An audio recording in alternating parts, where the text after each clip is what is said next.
ಫಿನ್ಫ್ಯಾಕ್ಟ್ಸ್ಗೆ ತಮಗೆಲ್ಲರಿಗೂ ಸ್ವಾಗತ. ಗುರುವಾರ ಸೆನ್ಸೆಕ್ಸ್ನಲ್ಲಿ ಎಕ್ಸ್ಪೈರಿ ಇದ್ದಿದ್ದಂತಿನ ಮಾರ್ಕೆಟ್ ಯಾವ ರೀತಿಯಾಗಿತ್ತು, ನಾಳೆ ವಾರದ ಕೊನೆ ಯಾವ ರೀತಿಯಾಗಿ ಮಾಡ್ಬೋದು ಅಂತ ನೋಡ್ತಾ ಹೋಗೋಣ.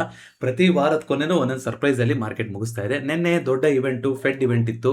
ದೊಡ್ಡದಾಗಿ ಏನೂ ಹೇಳಲಿಲ್ಲ ಅವರು ನಾನು ಟ್ರಂಪಿನ ಒಂದು ಅವರ ಕೆಳಗಡೆ ಇರೋರು ಅನ್ನೋ ಥರನೇ ಇತ್ತು. ಅವ್ರು ಬಂದು ಹೇಳಿದ್ದು ಏನೂ ಹೇಳಲಿಲ್ಲ. ಆ್ಯಸ್ ಎಕ್ಸ್ಪೆಕ್ಟೆಡ್ ಫಸ್ಟ್ ಇವೆಂಟಲ್ಲೇ ಹೇಗೆ ಇಂಟ್ರೆಸ್ಟ್ ರೇಟ್ನ ಜಾಸ್ತಿ ಮಾಡೋದಾಗಲಿ, ಸರ್ಕಾರದ ವಿರುದ್ಧವಾಗಲಿ ಮಾಡೋಕ್ಕಾಗತ್ತೆ. ಹಾಗಾಗಿ ಏನೂ ಮಾಡಿಲ್ಲ ಅವರು.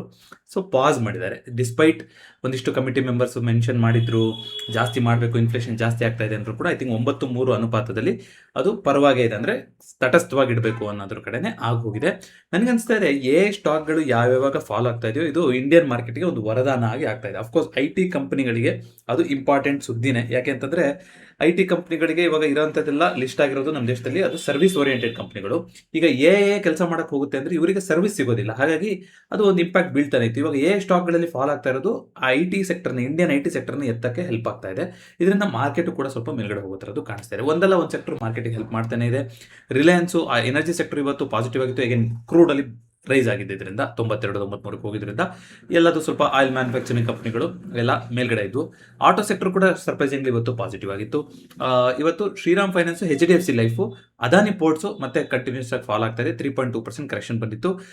ಟಾಪ್ ಗೈನರ್ ಅಂದರೆ ಇವತ್ತು ಮಹೀಂದ್ರ ಆ್ಯಂಡ್ ಮಹೀಂದ್ರ ಅಂತ ಕಾಣಿಸುತ್ತಲ್ವ, 1.92% ಅಮೌಂಟ್ ಬಂದಿತ್ತು. ಅದು ಇವತ್ತಿನ ಟಾಪ್ ಗೈನರ್ ಥರ ಆಗಿತ್ತು. ಅದೇ ರೀತಿ ನಿಫ್ಟಿ ನೆಕ್ಸ್ಟ್ 50 ಅಂತ ನಾವು ನೋಡ್ತಾ ಬರೋದಾದ್ರೆ ಲೋಧಾ ಗ್ರೂಪಲ್ಲಿ ಒಂದು ಪ್ರಾಫಿಟ್ ಬುಕಿಂಗ್ ಆದಂಗಿದೆ. ತುಂಬ ಮೇಲ್ಗಡೆ ಹೋಗಿತ್ತಲ್ಲ, 2.22% ಕರೆಕ್ಷನ್ ಬಂದಿದೆ. ಶ್ರೀ ಸಿಮೆಂಟ್ಸು, ಸಿಮೆನ್ಸ್ ಎನರ್ಜಿ, DLF ಇದೆಲ್ಲದೂ ಕೂಡ ಕರೆಕ್ಷನ್ ಬಂದಿತ್ತು. TVS ಮೋಟರ್ಸು 3.26% ಅಮೌಂಟ್ ಬಂದಿರೋದ್ರ ಮೂಲಕ ನಿಫ್ಟಿ ನೆಕ್ಸ್ಟ್ 50ಯ ಟಾಪ್ ಗೈನರ್ ಆಗಿದೆ.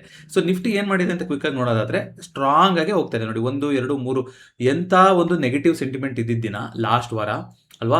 ಸೊ ಎಲ್ಲ ಬಿದ್ದೇ ಹೋಯ್ತು, ಮುಗಿದೇ ಹೋಯ್ತು. ಇದು ಈ ಒಂದು ಬಸ್ ಸ್ಟ್ಯಾಂಡ್ನ ಫಾಲ್ ಆಗಿ ಬಂತು, ಅಲ್ಲೋಲ ಕಲ್ಲೋಲ ಆಯಿತು ಅಂತ ಬಂದಿದ್ದು ಇವಾಗ ಇದೇನು ನಿಜವಾಗ್ಲೂ ಇಷ್ಟು ದಿನ ನಿಂತಿದ್ದು ನಾವು ಹೌದಾ ಅನ್ನೋ ಥರ ಇವತ್ತು ಮೇಲ್ಗಡೆ ಹೋಗಿದೆ. ಸೊ ಮಾರ್ಕೆಟ್ ಖಂಡಿತವಾಗ್ಲೂ ಪಾಸಿಟಿವ್ ಆಗಿ ನೋಡ್ತಾ ಇದೆ. ಆದರೆ ಡೈಲಿ ಕ್ಯಾಂಡಲ್ ರೆಫರೆನ್ಸ್ ಅಲ್ಲಿ ಅಂತ ನಾವು ನೋಡ್ತಾ ಬರೋದಾದ್ರೆ ಎಲ್ಲಿಗೆ ಬಂದಿದ್ದೀವಿ, 200 ಡೇ ಮೂವಿಂಗ್ ಆವರೇಜ್ ಏನಿದೆಯಲ್ಲ ಆ ಲೆವೆಲಿಗೆ ಬಂದಿದ್ದೀವಿ. ಇನ್ನು ಯಾವಾಗ ಟೆಸ್ಟ್ ಮಾಡ್ತಾ ಇದೀವಿ ನೋಡಿ, ಆಫ್ಟರ್ ಸೋ ಮೆನಿ ಟೈಮ್ಸ್. ಇವಾಗ ಮಾರ್ಚ್ ಈ ಯುದ್ಧ ಶುರುವಾದಾಗಿಂದ ನಾವು ಇದಕ್ಕಿಂತ ಕೆಳಗಡೆ ಟ್ರೇಡ್ ಆಗಕ್ಕೆ ಶುರುವಾಗಿದೆ. ಈಗ ಕೆಂಪ್ ಲೈನ್ ಕಾಣಿಸ್ತಾ ಇದೆಯಲ್ಲ, ಇದು ಇದಕ್ಕಿಂತ ಕೆಳಗಡೆ ಟ್ರೇಡ್ ಆಗ್ತಿರೋರು ಈಗಲೂ ಕೂಡ ಇದ್ರ ಕೆಳಗಡೆನೇ ಟ್ರೇಡ್ ಆಗ್ತಾ ಇದೀವಿ. ಈಗ ಇದು ಕ್ಲೈಮ್ಯಾಕ್ಸ್ ಹತ್ತತ್ರಕ್ಕೆ ಬಂದಂಗೆ ಕಾಣಿಸ್ತಾ ಇದೆ. ಏನು ಇವಾಗ ಕ್ಲೈಮ್ಯಾಕ್ಸ್, ಇಲ್ಲಿಂದ ಒಂದು ಶಾರ್ಪ್ ಆಗಿ ಬೌನ್ಸ್ ಬರಬೇಕು. ಬೌನ್ಸ್ ಬಂದರೆ ತಿರ್ಗಾ ನಮ್ಮನ್ನ 26,000 ಲೆವೆಲ್ ತನಕ ಕರ್ಕೊಂಡು ಹೋಗಬೇಕು. ಆ ಥರ ಬೌನ್ಸ್ ಬರಬೇಕು. ಇಲ್ವಾ ಇಲ್ಲಿಂದ ಒಂದು ದೊಡ್ಡ ಫಾಲು ಬರಬೇಕು. ಆವಾಗ 22,500 ಕೂಡ ಉಳಿಯೋದಿಲ್ಲ. ಈ ಥರದ ಒಂದು ಮೂಮೆಂಟಿಗೆ ಮಾರ್ಕೆಟು ರೆಡಿ ಆಗ್ತಾ ಇದೆ ಅಂತ ಅನಿಸ್ತಾ ಇದೆ. ಯಾವ ಕಡೆ ಕರ್ಕೊಂಡು ಹೋಗ್ತಾರೆ, ಏನು ಮಾಡ್ತಾರೆ ಅನ್ನೋದು ಕ್ರೂಡ್ ಏನಾಗುತ್ತೆ ಅನ್ನೋದ್ರ ಮೇಲೆ ನಿರ್ಧಾರ ಆಗಿದೆ. ಸೊ ಕ್ರೂಡು ಇವತ್ತು ಸ್ವಲ್ಪ ಸೆಟ್ಲ್ ಆಗಿದೆ ನೋಡಿ. ನಿನ್ನೆ ಶಾರ್ಪ್ ಆಗಿ ರೈಸ್ ಆಗಿತ್ತು. ಇದೇ ಥರ ಇಲ್ಲಿಂದ ರೈಸ್ ಆಗ್ಬಿಡುತ್ತೇನೋ ಅಂತ ಅನ್ಕೊಂಡೆ. ಆದರೆ ಇನ್ನೂ ದೇನ ಮುಗ್ದಿಲ್ಲ, ಅದು ಬೇರೆ. ಇನ್ನೂ 9 ಗಂಟೆ ಟ್ರೇಡ್ ಆಗ್ತಾ ಇರುತ್ತೆ. ಬಟ್ 90 ಮೇಲ್ಗಡೆನೇ ಇದೆ. ಯಾಕೆಂದರೆ ಇನ್ನೂ ಕೂಡ ಸ್ಟ್ರೈಟ್ ಆಫ್ ಹಾರ್ಮಸಲ್ಲಿ ಇವರು ಸುಂಕ ತಗೋಬೇಕು ಅಂತ ಇರಾನ್ ಅವ್ರು ನೋಡ್ತಾ ಇದ್ದಾರೆ. ಮತ್ತು ಒಂದಿಷ್ಟು ಯುದ್ಧಗಳಾಗಿತ್ತು, ಈ ಥರ ಅಂತೆಲ್ಲ ಇದ್ದರೆ ಜೊತೆಗೆ ಒಂದಿಷ್ಟು ನ್ಯಾಚುರಲ್ ಗ್ಯಾಸು ಪಾಸ್ ಕೂಡ ಆಗಿದೆ ಸ್ಟ್ರೈಟ್ ಆಫ್ ಹಾರ್ಮಸಿಂದ. ಆ ಥರನೂ ಪಾಸಿಟಿವ್ ಬರ್ತಿದೆ, ನೆಗೆಟಿವ್ ಬರ್ತಿದೆ, ಒಂಥರ ಮಿಕ್ಸ್ ಸೆಂಟಿಮೆಂಟ್ ಇದೆ. ನಿನ್ನೆ US ಮಾರ್ಕೆಟಿಗೆ ಫುಲ್ ಕನ್ಫ್ಯೂಷನ್ ಆಗೋಗಿ US ಮಾರ್ಕೆಟು ಸ್ವಲ್ಪ ನೆಗೆಟಿವ್ ಅಲ್ಲೇ ಕ್ಲೋಸಿಂಗ್ ಆಗಿತ್ತು ನೋಡಿ. ಡಾವ್ ಜೋನ್ಸ್ 2% ಬಿದ್ದಿತ್ತು, NASDAQ 2% ಬಿದ್ದಿತ್ತು, ಎನ್ವಿಡಿಯಾದಲ್ಲಿ ಬಿದ್ದಿತ್ತು, ಇದೆಲ್ಲ ಆಗಿತ್ತು. ಹಾಗಾಗಿ ಕೆಳಗಡೆ ಬಿದ್ದೋಗಿತ್ತು. ಬಟ್ ಇವಾಗ IT ಸರ್ವಿಸ್ ಕಂಪ್ನೀಸ್ಗಳಿಗೆ ಅದರಿಂದ ಒಂದಿಷ್ಟು ಹೆಲ್ಪ್ ಕೂಡ ಆಗಿತ್ತು. ಈಗ ನೋಡೋಣ ಇದನ್ನ ಯಾವ ರೀತಿಯಾಗಿ ಚೇಂಜ್ ಆಗುತ್ತೆ ಅಂತ. ಎಗೇನ್ ಕ್ರೂಡು ಎಲ್ಲಿ ತನಕ ತಿರ್ಗಾ ಈ ಲೆವೆಲ್ ಇದೆಯಲ್ಲ, 85-86 ಈ ಲೆವೆಲ್ನ ಬಿಟ್ಟು ಕೆಳಗಡೆ ಬರಲ್ವೋ ಅಲ್ಲಿ ತನಕ ಮಾರ್ಕೆಟು ಕಾನ್ಫಿಡೆಂಟಾಗಿ ಮೇಲೆ ಹೋಗುತ್ತೆ ಅಂತ ನಾವು ಪೊಸಿಷನ್ನ ತೊಗೊಳಕ್ಕಾಗೋದಿಲ್ಲ. ಸೊ ಕ್ರೂಡ್ ಕೂಲ್ ಡೌನ್ ಆಗಲೇಬೇಕು. ಕ್ರೂಡ್ ಎಲ್ಲಿ ತನಕ ಇಲ್ಲಿ ವೆಯ್ಟ್ ಆ್ಯಂಡ್ ವಾಚ್ ಅಥವಾ ಇಲ್ಲಿಂದ ಬೌನ್ಸ್ ಆಗೋ ಥರ ಸಿಚುವೇಶನ್ ಇದ್ದರೆ ಇದು ಟ್ರ್ಯಾಪ್ ಆಗಿರ್ಬೋದು, ಬುಲ್ ಟ್ರ್ಯಾಪ್ ಕೂಡ ಆಗಿರ್ಬೋದು. ಸೊ ನಮಗೆ ಇಲ್ಲಿ ಬೇರೆ ಟ್ರ್ಯಾಪ್ ಮಾಡಿಸಿದ್ದಾರೆ. ಇಲ್ಲಿ ಅಲ್ವಾ, ಇಲ್ಲಿ ನೋಡಿ ಒಂದು ದೊಡ್ಡ ಬಸ್ ಸ್ಟ್ಯಾಂಡ್ ಆಗಿತ್ತು, ಇಲ್ಲಿಂದ ಬ್ರೇಕ್ ಡೌನ್ ಆಗ್ತಾ ಇದೆ ಅನ್ನೋಷ್ಟೊತ್ತಿಗೆ ಇಲ್ಲಿ ಗ್ಯಾಪ್ ಫಿಲ್ ಮಾಡಿಬಿಟ್ಟು ಅಲ್ಲಿ ಕೆಲಸ ಮುಗಿಸ್ಬಿಟ್ಟು ಇಲ್ಲಿಂದ ಮೇಲ್ಗಡೆ ಬೌನ್ಸ್ ಆಗ್ತಾ ಇದ್ದಾರೆ. ಖಂಡಿತವಾಗ್ಲೂ ಒಳ್ಳೆ ರೀತಿಯಲ್ಲಿ ಬೌನ್ಸ್ ಆಗಿದೆ. 5 ದಿನದಿಂದ ಪಾಸಿಟಿವ್ ಆಗಿ ಕ್ಲೋಸಿಂಗ್ ಆಗಕ್ಕೆ ಬಂದಿದ್ದೀವಿ. ಬಟ್ ನೋಡೋಣ ಏನು ಮಾಡ್ತಾರೆ ಹೋಗ್ತಾರೆ ಅಂತ. ಯಾಕಂದರೆ ಈ ತಿಂಗಳ ಕ್ಯಾಂಡ್ಲು ಈಗ ಕ್ಲೋಸ್ ಆಗುತ್ತೆ ನೋಡಿ. ವೀಕ್ಲಿ ಕ್ಯಾಂಡ್ಲು ಪಾಸಿಟಿವ್ ಕ್ಲೋಸಿಂಗ್ ಆಗಿದೆ. ಮಂತ್ಲಿ ಕ್ಯಾಂಡ್ಲು ನಾಳೆ ಕ್ಲೋಸ್ ಆಗುತ್ತೆ. ನಾಳೆಗೆ ಏನು ಥರ ಕ್ಲೋಸಿಂಗ್ ಆಗಿದೆ, ಈಗಲೂ ಕೂಡ ಡೋಜಿಯಾಗಿ ಕ್ಲೋಸಿಂಗ್ ಆಗಿದೆ. ಸೊ ಆ ಓವರ್ ಆಲ್ ಏನೊಂದು ಝೋನ್ ಇತ್ತಲ್ಲ 25,210 ಹತ್ರ, ಆ ಝೋನಿಂದ ಕೆಳಗಡೆ ಈ ಝೋನ್ ಇದೆ. ಸೊ ಮುಂದಿನ ತಿಂಗಳು ಈ ಝೋನ್ನ ಬಿಟ್ಟು ಮೇಲ್ಗಡೆ ಹೋಗುತ್ತಾ ಅಥವಾ ಈ ಝೋನ್ನ ವಾಪಸ್ ಟೆಸ್ಟ್ ಮಾಡಕ್ಕೆ ಬರುತ್ತಾ, ಬಿಟ್ಟು ಹೋಗಲಿಲ್ಲ ಅಂದರೂ ಅಟ್ಲೀಸ್ಟ್ ಟೆಸ್ಟ್ ಮಾಡಕ್ಕೆ ಬರುತ್ತೆ 22,500 ಅಂತ ನೋಡಬೇಕು. ಅಂದರೆ ಇವೆರಡರಲ್ಲಿ ಒಂದು ಆಗುವಂಥ ಸಾಧ್ಯತೆ ಮುಂದಿನ ತಿಂಗಳಲ್ಲಿ ಜಾಸ್ತಿ ಇದೆ ಅಂತ ಅನಿಸ್ತಾ ಇದೆ. ಯಾಕಂದರೆ 1, 2, 3, 4 ಸತತವಾಗಿ 4 ತಿಂಗಳಿಂದ ಈ ಒಂದು ರೇಂಜ್ ಒಳಗಡೆನೆ ಮಾರ್ಕೆಟು ಕಾಲ ಕಳೆದಿದ್ದಾಗಿದೆ. ಸೊ ನೆಕ್ಸ್ಟು 5ನೇ ತಿಂಗಳು ಆಗ ಏನು ಮಾಡುತ್ತೆ ಅಂತ ನೋಡೋಣ. ಈ ವರ್ಟೆಕ್ಸ್ ಈ ಕ್ಯಾಂಡಲ್ ನೋಡ್ತಾ ಇದ್ರೆ ನೀವು ಇದು ಹತ್ರಕ್ಕೆ ಬರ್ತಾ ಇದೆ. ಸೊ ಇಲ್ಲಿ ಒಂದು ಕ್ಲಾರಿಟಿ ಕೊಡಬೇಕು ಇವಾಗ ಮಾರ್ಕೆಟು. ಹಾಗಾದ್ರೆ ನಾವು ಪಾಸಿಟಿವ್ ಆಗಿರ್ಬೋದಾ ನೆಗೆಟಿವ್ ಇರ್ಬೋದಾ ಅಂದರೆ ನನಗೆ ಯಾಕೋ ಈಗಲೂ ಕೂಡ ನೆಗೆಟಿವ್ ಆಗೇ ಇದ್ದೀನಿ. ಇದು ನನ್ನ ಪರ್ಸನಲ್ ಬಯಾಸ್, ಈ ರೀತಿ ಹೇಳಬಾರ್ದು, ಬಟ್ ನಿಮ್ಗೆ ಹೇಳ್ತಾ ಇದ್ದೀನಿ.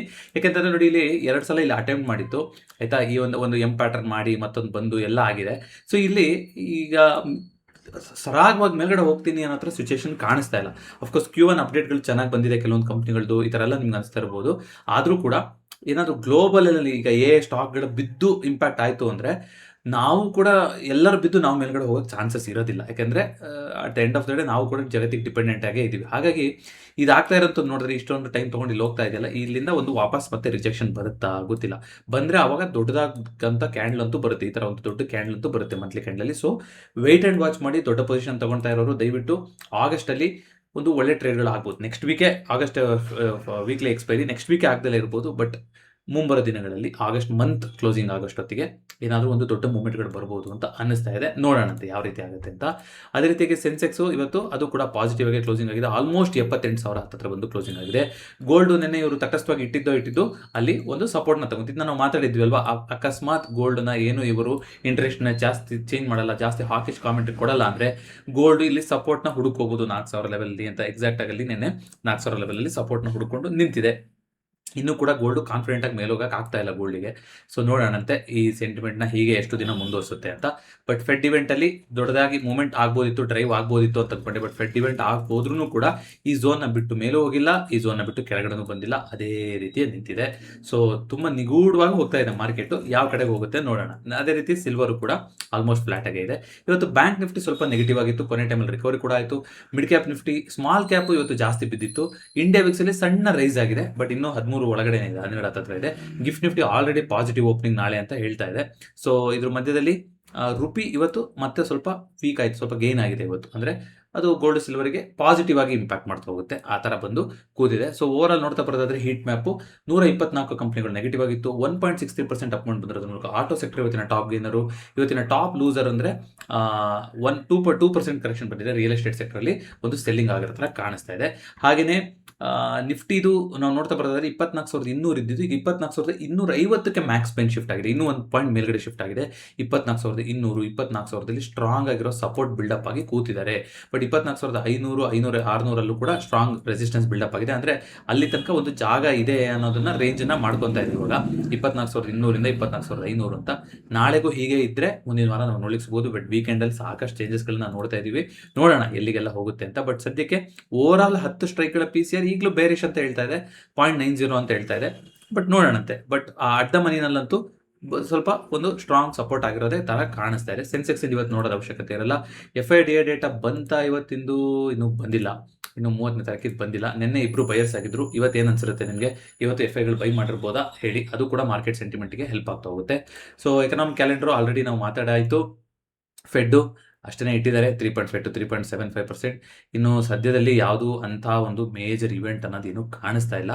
ಇವ್ರದ್ದು ಏನು ಮಾಡ್ಕೊತಾರೆ ಇವಾಗ?